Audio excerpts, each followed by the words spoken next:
ಶ್ರೀ ಗುರುಭ್ಯೋ ನಮಃ. ಪರಮಗುರುಭ್ಯೋ ನಮಃ. ಶ್ರೀಮದಾನಂದತೀರ್ಥ ಭಗವತ್ಪಾದಾಚಾರ್ಯ ಗುರುಭ್ಯೋ ನಮಃ. ಕೃಷ್ಣಂ ವಂದೇ ಜಗದ್ಗುರುಂ ದಾಸವರ್ಯಂ ದಯಾಯುಕ್ತಂ ದೂರೀಕೃತ ದೂರಾಶೀಷಂ ಹರಿಕಥಾಮೃತ ಸಾರವಕ್ತಾರಂ ಜಗನ್ನಾಥ ಗುರುಂ ಭಜೆ.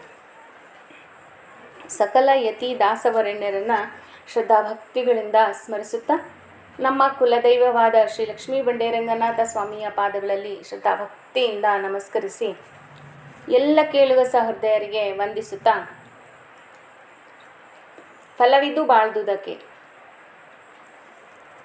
ಶ್ರೀ ಜಗನ್ನಾಥ ದಾಸಾರ್ಯರಿಂದ ರಚಿತವಾಗಿರುವಂತಹ ಈ ಕೃತಿಯ ನುಡಿಗಳ ಯಥಾಮತಿ ಅರ್ಥಚಿಂತನೆಯನ್ನು ಶ್ರೀ ಹರಿವಾಯು ಗುರುಗಳ ಅನುಗ್ರಹದಿಂದ ನೋಡ್ತಾ ಬಂದಿದ್ದೇವೆ. ಇಂದು 20ನೇ ನುಡಿಯ ಮುಂದುವರಿದ ಭಾಗವನ್ನು ಯಥಾಮತಿಯಾಗಿ ನೋಡಿಕೊಂಡು ಬರೋಣ.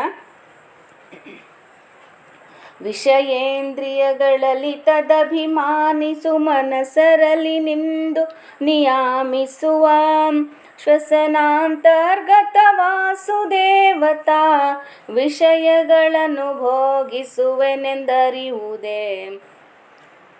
ಶ್ವಸನಾಂತರ್ಗತ ವಾಸುದೇವತಾ ವಿಷಯಗಳನ್ನು ಭೋಗಿಸುವನೆಂದರಿಯುವುದೇ.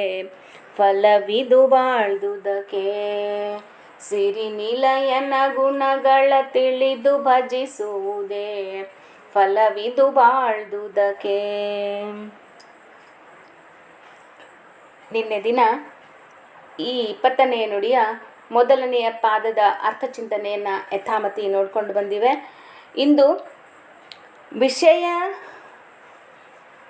ಮತ್ತು ಇಂದ್ರಿಯಗಳಲ್ಲಿ ಅದರೊಟ್ಟಿಗೆ ಆಯಾ ಇಂದ್ರಿಯಗಳಲ್ಲಿ ಇರುವಂತಹ ಭಗವದ್ ರೂಪಗಳ ಚಿಂತನೆ, ಆಯಾ ಇಂದ್ರಿಯಗಳ ನಿಯಾಮಕ ಅಂದರೆ ಭಗವದ್ ರೂಪ, ಆಯಾ ಭಗವದ್ ರೂಪದಲ್ಲಿ ಇರ್ತಕ್ಕಂತಹ ಶ್ರೀಹರಿಯ ರೂಪ, ಹೀಗೆ ಇವರೆಲ್ಲರಲ್ಲಿ ಅದರೊಟ್ಟಿಗೆ ಸುಮನಸರು ಅಂದರೆ ಉತ್ತಮವಾದ ಮನಸ್ಸನ್ನು ಹೊಂದಿರತಕ್ಕಂಥವರು ಸಜ್ಜನರು ಅಂತ ಒಂದು ಅರ್ಥವನ್ನು ಇಟ್ಕೊಳ್ಳೋಣ. ಅದರೊಟ್ಟಿಗೆ ಸುಮನಸರು ಅಂದರೆ ದೇವತೆಗಳು ಅಂತ. ಹೀಗೆ ಇವರೆಲ್ಲರಲ್ಲೂ ಇದ್ದು ನಿಯಮನವನ್ನು ಮಾಡ್ತಿದ್ದಾರೆ ಶ್ರೀಹರಿ ಅನ್ನೋದನ್ನು ನಾವು ನಿನ್ನೆ ದಿನ ನೋಡ್ಕೊಂಡು ಬಂದವು ಅಲ್ವಾ. ಹೀಗೆ ಈ ಆಯಾ ವಿಷಯಗಳಲ್ಲಿ ಇರ್ತಕ್ಕಂತಹ ಭಗವಂತನ ರೂಪ, ಆಯಾ ಭಗವದ್ ರೂಪಗಳು ಕೂಡ ನೋಡ್ಕೊಂಡು ಬಂದವು. ಅಂದರೆ ದಶಾವತಾರಗಳ ಚಿಂತನೆಯೂ ಆಯಿತು ನಿನ್ನೆ ದಿವಸ. ಶ್ರೀಹರಿಗೆ ನಿನ್ನೆ ದಿನ ಸಂದೇಹ ಇತ್ತು ಅಲ್ವಾ, ಶ್ರೀಹರಿಗೆ ವಿಷಯ ಭೋಗಗಳು ಉಂಟಾ ಅಂತ. ಇಲ್ಲಿ ದಾಸಾರ್ಯರು ತಿಳಿಸ್ತಾ ಇದ್ದಾರೆ, ತಾ ವಿಷಯಗಳನ್ನು ಭೋಗಿಸುವನು ಎಂದು ಅರಿಯುವುದೇ ಅಂತ. ಇಲ್ಲಿ ನೋಡಿ, ಭಗವಂತ ಎಲ್ಲರಲ್ಲೂ ವಿವಿಧ ಚೇತನರಲ್ಲೂ ಇದ್ದು ಆಯಾ ಕರ್ಮಗಳನ್ನು ಮಾಡಿಸ್ತಾ ಇದ್ದಾರೆ. ಸರಿ, ಚೇತನರಷ್ಟೇನಾ? ಚೇತನರು ಅಂದರೆ ಈ ಉಸಿರಾಡ್ತಕ್ಕಂಥ ಎಲ್ಲ ಜೀವಿಗಳು ಬಂತು ಅಲ್ವಾ.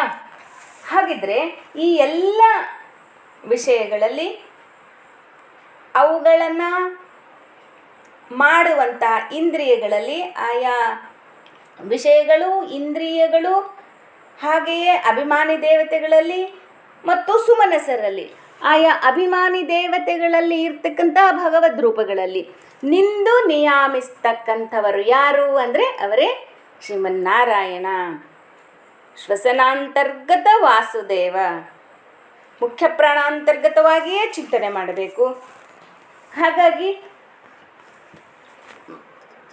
ಶ್ರೀ ಮುಖ್ಯ ಪ್ರಾಣದೇವರು ಇದ್ದರೆ ಆಯಾ ಚೇತನರಲ್ಲಿ ಜೀವ ಉಂಟು.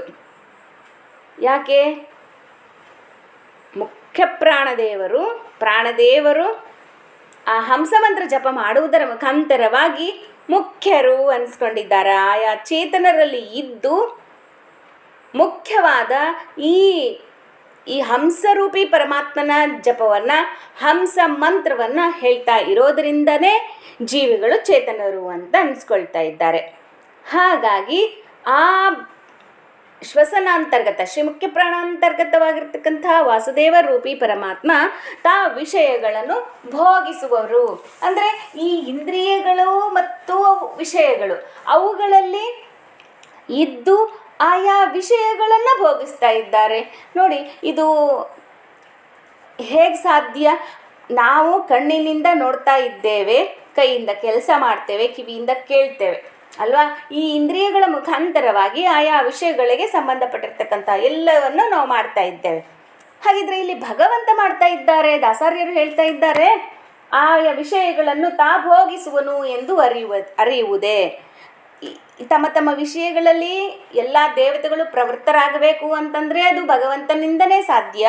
ಭಗವಂತನೇ ಅವರಿಗೆ ಪ್ರೇರಕರಾಗಿದ್ದಾರೆ ಅಲ್ವಾ? ಶ್ರೀಮನ್ನಾರಾಯಣರೇ ಪ್ರೇರಕರು. ಹಾಗೆಯೇ ಚೇತನರಲ್ಲಿಯೂ ಕೂಡ ಆ ಒಂದು ಕಾರ್ಯ ಆಗಬೇಕಾಗಿತ್ತು, ಯಾವುದೇ ಒಂದು ಕಾರ್ಯ ಆಗಬೇಕಾಗಿತ್ತು ಅಂದ್ರೂ ಕೂಡ ಅದಕ್ಕೆ ಪ್ರೇರಕರು ಯಾರು ಅಂದರೆ ಅವರೇ ಶ್ರೀಮನ್ನಾರಾಯಣರು. ನೋಡಿ, ಇಲ್ಲಿ ಎಲ್ಲವೂ ಕೂಡ ಶ್ರೀಹರಿ ಇಚ್ಛೆ, ಶ್ರೀಹರಿಯೇ ಮಾಡ್ತಾ ಇದ್ದಾರೆ ಅಂದರೆ ನಾವು ನಮ್ಮ ಕೈಯಿಂದ ಮಾಡ್ತೇವಲ್ಲ, ನಮ್ಮ ಕಣ್ಣಿಂದ ನೋಡ್ತೇವಲ್ಲ, ನಮ್ಮ ಕಿವಿಯಿಂದ ಕೇಳ್ತೇವಲ್ಲ ಅಂತ ಹೇಳಿದ್ರೆ ಇದು ಹೇಗೆ ಸಾಧ್ಯ?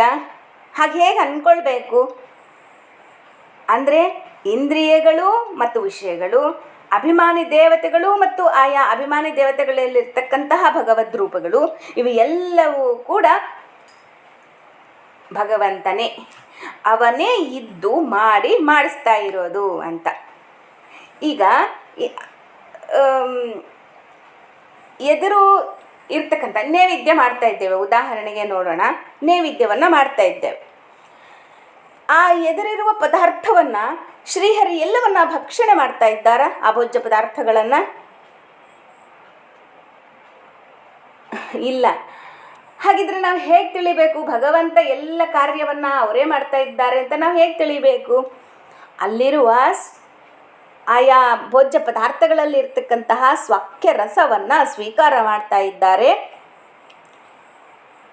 ಅದರಲ್ಲಿ ಇರ್ತಕ್ಕಂತಹ ಆ ರಸವನ್ನು ಮಾತ್ರ ಭೋಗಿಸ್ತಾ ಇದ್ದಾರೆ. ಉಳಿದ ಎಲ್ಲ ಪದಾರ್ಥಗಳು ಕೂಡ ನಮಗೇನೆ. ಆಯಾ ಭೋಜ್ಯ ಪದಾರ್ಥಗಳಲ್ಲಿರ್ತಕ್ಕಂತಹ ಸ್ವಕ್ಯ ರಸವನ್ನು ಮಾತ್ರ ಸ್ವೀಕಾರ ಮಾಡಿದರೆ ಮಾತ್ರ ಆ ನೈವೇದ್ಯ ಪೂಜನೀಯವಾಗುತ್ತೆ. ಆಗ ನಾವು ಅದನ್ನು ಸ್ವೀಕಾರ ಮಾಡಿದರೆ, ಅದನ್ನು ಭಕ್ಷಣೆ ಮಾಡಿದರೆ ಅದು ನಮ್ಮ ದೇಹಕ್ಕೆ ಉಪಚಯವನ್ನು ಕೊಡುತ್ತೆ. ಹಾಗಿದ್ರೆ ಇದನ್ನು ಹೇಗೆ ತಿಳಿಯೋದು? ಸ್ವಕ್ಯ ರಸವನ್ನು ಸೇವನೆ ಮಾಡ್ತಾ ಇದ್ದಾರೆ ಅಂತ ಹೇಗೆ ತಿಳಿಯೋದು? ನಾವು ಸುಮ್ಮನೆ ಹೀಗೆ ನೈವೇದ್ಯ ಮಾಡ್ತೇವೆ, ಮತ್ತೆ ತೆಗೆದುಕೊಂಡು ಎಲ್ಲರಿಗೂ ಬಡಿಸ್ತಾ ಇದ್ದೇವೆ, ಇದು ನೈವೇದ್ಯದ್ದು ಅಂತ ಹೇಳಿ. ಹಾಗಿದ್ರೆ ಭಗವಂತ ಸ್ವೀಕಾರ ಮಾಡಿದ್ದಾರೆ ಇಲ್ಲ ಅಂತ ಹೇಗೆ ತಿಳಿಯೋದು? ಅದು ಕೂಡ ಒಂದು ದೊಡ್ಡ ಸಂಶಯವೇ ಅಲ್ವಾ? ಅದಕ್ಕೇನೆ ಈ ಗೀತೆಯಲ್ಲಿ, ಭಗವದ್ಗೀತೆಯಲ್ಲಿ ಶ್ರೀಹರಿ ಶ್ರೀಕೃಷ್ಣ ಪರಮಾತ್ಮ ಹೇಳ್ತಾ ಇದ್ದಾರೆ, ವಿಮೂಢ ನಾನು ಪಶ್ಯಂತಿ ಜ್ಞಾನ ಚಕ್ಷುಷಃ ಅಂತ. ವಿಮೂಢ ನಾ ಅನುಪಶ್ಯಂತಿ. ನೋಡಿ, ಇಂಥದ್ದೆಲ್ಲ ಭಗವಂತನಿಗೆ ಸಂಬಂಧಪಟ್ಟಿರ್ತಕ್ಕಂತಹ ಎಲ್ಲ ವಿಷಯಗಳು ಎಲ್ಲ ಮೂಢರಿಗೆ ಕಾಣಿಸೋದೇ ಇಲ್ಲ ಅಂತ ಹೇಳ್ತಿದ್ದಾರೆ. ನಮಗೆ ಕಾಣಿಸಿಲ್ಲ ಅಂದರೆ ನಾವು ಯಾರು ಅಂತ ನಾವೇ ತಿಳ್ಕೋಬೇಕು ಅಂತ. ವಿಮೂಢ ನಾ ಅನುಪಶ್ಯಂತಿ, ಕಾಣಿಸೋಲ್ಲ ಅಂತ ಹೇಳ್ತಿದ್ದಾರೆ. ಯಾರಿಗೆ? ಮೂಢರಿಗೆ ಕಾಣಿಸೋಲ್ಲ. ಪಶ್ಯಂತಿ ಜ್ಞಾನ ಚಕ್ಷುಷಃ. ನೋಡಿ, ಯಾರಿಗೆ ಆ ಜ್ಞಾನದ ಕಣ್ಣು ಇದೆಯೋ, ಆ ಜ್ಞಾನ, ಭಗವಂತನ ಜ್ಞಾನ ಇದೆಯೋ, ಭಗವಂತನ ಇರುವಿನ ಅರಿವು ಇದೆಯೋ, ಅವರಿಗೆ ಪಶ್ಯಂತಿ, ಅವರಿಗೆ ಕಾಣಿಸತ್ತೆ ಅಂತ. ಹಾಗಾಗಿ ನಮಗೆ ಕಾಣಿಸಲ್ಲ ಅಂದರೆ ನಮ್ಮ ಸ್ಥಾನ ಏನು, ನಮ್ಮ ಲೆವೆಲ್ ಏನು ಅನ್ನೋದನ್ನು ನಾವು ತಿಳ್ಕೋಬೇಕಾಗಿದೆ. ಭಗವಂತನೇ ಇದ್ದು, ನಮ್ಮಲ್ಲಿ ಇದ್ದು ಆ ಕಾರ್ಯವನ್ನು ಮಾಡಿಸ್ತಾ ಇದ್ದಾರೆ. ಆ ಭೋಜನ ಪದಾರ್ಥಗಳನ್ನು ಜೀರ್ಣಿಸುವಂತೆ ಮಾಡ್ತಕ್ಕಂತಹ ಕೆಲಸವೂ ಕೂಡ ಶ್ರೀಹರಿಯದೇ.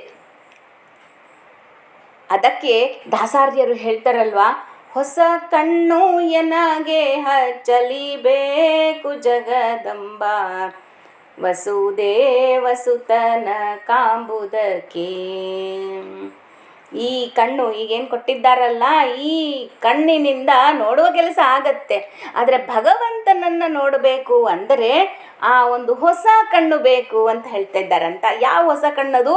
ಅದು ಜ್ಞಾನ ಚಕ್ಷುಷಃ. ಆ ಹೊಸ ಕಣ್ಣು ಜ್ಞಾನದ ಕಣ್ಣಾಗಿರಬೇಕು ಅನ್ನೋದು ದಾಸಾರ್ಯರ ಅಭಿಮತವಾಗಿದೆ. ಆದ್ದರಿಂದ ಇಲ್ಲಿ ನಾವು ಜ್ಞಾನದ ಕಣ್ಣಿನಿಂದ ನೋಡಿದ್ರೆ ಮಾತ್ರ ಭಗವಂತನೇ ನಮ್ಮ ದೇಹದಲ್ಲಿ ಇದ್ದು ಮಾಡಿಸ್ತಾ ಇದ್ದಾರೆ ಅಂತಕ್ಕಂಥ ವಿಷಯವನ್ನು ತಿಳ್ಕೋಬಹುದು. ಅದು ಹಾಗಾಗಿ ಅಂತಹ ಜ್ಞಾನವನ್ನು ಪಡೆ, ಅಂತಹ ಜ್ಞಾನ ಚಕ್ಷುವನ್ನು ಪಡೆ, ಅದರಿಂದ ಜ್ಞಾನವನ್ನು ಪಡೆ. ಆ ಜ್ಞಾನ ಅಂದರೆ ಅದರ ಮುಂದೆ ಈ ಭಗವಂತನ ಇರುವಿನ ಅರಿವು ತಿಳಿದುಕೊಳ್ಳುವುದು ಜ್ಞಾನ. ತದನಂತರದಲ್ಲಿ ಅದೇ ಜ್ಞಾನ ಅಪರೋಕ್ಷ ಜ್ಞಾನಕ್ಕೆ ಕಾರಣವಾಗುತ್ತೆ. ಅಪರೋಕ್ಷ ಜ್ಞಾನವೇ ಆ ಜ್ಞಾನದಿಂದ ಮೋಕ್ಷ ಅಂತ. ಹಾಗಾಗಿ ನಮಗೆ ಬೇಕಾಗಿರುವಂತಹ ಈ ಜೀವನಕ್ಕೆ ಮುಖ್ಯವಾಗಿ ಅತಿ ಅವಶ್ಯಕವಾಗಿ ಬೇಕಾಗಿರ್ತಕ್ಕಂತಹ ಆ ಮುಷ್ಮಿಕ ಫಲ ಏನಿದೆಯಲ್ಲ, ಆ ಮೋಕ್ಷ ಫಲ, ಅದು ಸಿಗಬೇಕು ಅಂದರೆ ನಮಗೆ ಜ್ಞಾನ ಚಕ್ಷು ಬೇಕು, ಜ್ಞಾನದ ಕಣ್ಣು ಬೇಕು. ಹಾಗಾಗಿ ಭಗವಂತನನ್ನು ತಿಳಿಯಬೇಕು. ಅದನ್ನೇ ದಾಸಾರ್ಯರು ಮೊದಲಿನ ಪಲ್ಲವಿಯಲ್ಲೇ ಹೇಳ್ತಾ ಇದ್ದಾರೆ. ಸಿರಿ ನಿಲಯನ ಗುಣಗಳ ತಿಳಿದು ಭಜಿಸು. ಆ ತಿಳುವಳಿಕೆ ಏನಿದೆಯಲ್ಲ, ಭಗವಂತನ ಇರುವಿನ ಅರಿವು, ಅದನ್ನು ತಿಳಿ ಅನ್ನೋದಕ್ಕಾಗಿಯೇ ಇಷ್ಟೊಂದು ನುಡಿಗಳ ಪರಿಚಯವನ್ನು ನಾವು ನೋಡಿಕೊಂಡು ಬಂದಿದ್ದೇವೆ. ದಾಸಾರ್ಯರು ಎಲ್ಲ ನುಡಿಗಳಲ್ಲಿ ಅದನ್ನು ಹೇಗೆ ತಿಳ್ಕೊಳ್ಳೋದು, ನಮ್ಮ ಕರ್ಮ ಅನುಷ್ಠಾನಗಳು ಏನಿರಬೇಕು, ನಮ್ಮ ಅನುಸಂಧಾನಗಳು ಹೇಗಿರಬೇಕು ಅನ್ನೋದನ್ನು ತಿಳಿಸ್ತಾ ಇದ್ದಾರೆ. ಈ ರೀತಿಯಾಗಿ ವಿಷಯಗಳು ಹಾಗೆಯೇ ಇಂದ್ರಿಯಗಳು, ಅದರೊಟ್ಟಿಗೆ ಇಂದ್ರಿಯಗಳ ಅಭಿಮಾನಿ ದೇವತೆಗಳು, ತದಂತರ್ಗತವಾಗಿರ್ತಕ್ಕಂತಹ ಭಗವದ್ ರೂಪಗಳು, ಹೀಗೆ ಈ 4 ಬಗೆಯ ಚಿಂತನೆ ನಮಗೆ ಬೇಕೇ ಬೇಕು. ಅದರೊಟ್ಟಿಗೆ ಎಲ್ಲವನ್ನೂ ಕೂಡ ಶ್ರೀ ಮುಖ್ಯಪ್ರಾಣ ಅಂತರ್ಗತರಾಗಿರ್ತಕ್ಕಂತಹ ಶ್ರೀ ವಾಸುದೇವ ರೂಪಿ ಪರಮಾತ್ಮ ಶ್ರೀಹರಿ ಮಾಡಿಸ್ತಾ ಇದ್ದಾರೆ, ಅದರೊಟ್ಟಿಗೆ ಭೋಗಿಸ್ತಾ ಇದ್ದಾರೆ ಅನ್ನುವಂತಹ ಮಾತನ್ನು, ಆ ಚಿಂತನೆಯನ್ನು ಕೂಡ ನಾವು ಮಾಡಬೇಕು ಅಂತ. ಅದಕ್ಕೇನೆ ಶ್ರೀಹರಿಗೆ, ಶ್ರೀ ವಾಸುದೇವ ರೂಪಿ ಪರಮಾತ್ಮನಿಗೆ ಹೃಷಿಕೇಶ ಅಂತ ಹೆಸರು. ಹೃಷಿಕೇಶ ಅಂದರೆ ಹೃಷಿಕ, ಇಂದ್ರಿಯಗಳಿಗೆ ಈಶ. ಹೃಷಿಕ ಮತ್ತು ಈಶ, ಇಂದ್ರಿಯಗಳಿಗೆ ಈಶ, ಒಡೆಯನಾಗಿರ್ತಕ್ಕಂಥವರು, ಇಂದ್ರಿಯಗಳನ್ನೆಲ್ಲವನ್ನ ಗೆದ್ದಿರ್ತಕ್ಕಂಥವರೇ ಶ್ರೀಮನ್ನಾರಾಯಣ. ಅದಕ್ಕೆ ಅವರ ಹೆಸರು ಹೃಷಿಕೇಶ ಅಂತ. ಹೀಗೆ ಹೃಷಿಕೇಶನ ಚಿಂತನೆಯನ್ನು ನಾವು ಈ ರೀತಿಯಾಗಿ ಮಾಡಬೇಕಾಗಿದೆ ಅಂತ. ಇದು ಫಲ. ಈ ರೀತಿಯಾಗಿ ಮಾಡಿದರೆ ಫಲ ಇದು ಬಾಳ್ದುದಕ್ಕೆ. ಈ ರೀತಿಯಾಗಿ ಫಲವನ್ನು ಮಾಡಿ, ಈ ರೀತಿಯಾಗಿ ಬಾಳಿರಿ, ಫಲವನ್ನು ಪಡೆಯಿರಿ ಅಂತಕ್ಕಂಥ ಮಾತನ್ನು ದಾಸಾರ್ಯರು ಇಲ್ಲಿ ಹೇಳ್ತಾ ಇದ್ದಾರೆ. ನಾಳೆ 21ನೆಯ ನುಡಿಯಲ್ಲಿ ಏನು ಹೇಳ್ತಾ ಇದ್ದಾರೆ ಅನ್ನೋದನ್ನು ತಿಳಿಯುವುದಕ್ಕಾಗಿ ನಾಳೆ ಮತ್ತೆ ಸಿಗೋಣ ಅಂತ ಹೇಳ್ತಾ ಇಂದಿನ ಈ ಚಿಂತನೆಯನ್ನು ಶ್ರೀ ಕೃಷ್ಣ ಪರಮಾತ್ಮನಲ್ಲಿ ಸಮರ್ಪಣೆಯನ್ನು ಮಾಡ್ತಾ, ಪತಿ ಅಂತರ್ಗತ, ಸಮಸ್ತ ಗುರು ಅಂತರ್ಗತ, ಶ್ರೀ ಭಾರತೀರಮಣ ಮುಖ್ಯ ಪ್ರಾಣ ಅಂತರ್ಗತ ಶ್ರೀಕೃಷ್ಣಾರ್ಪಣಮಸ್ತು. ನಂದೇನದೋ ಸ್ವಾಮಿ ಸಕಲವೂ ಹರೇ ಶ್ರೀನಿವಾಸ.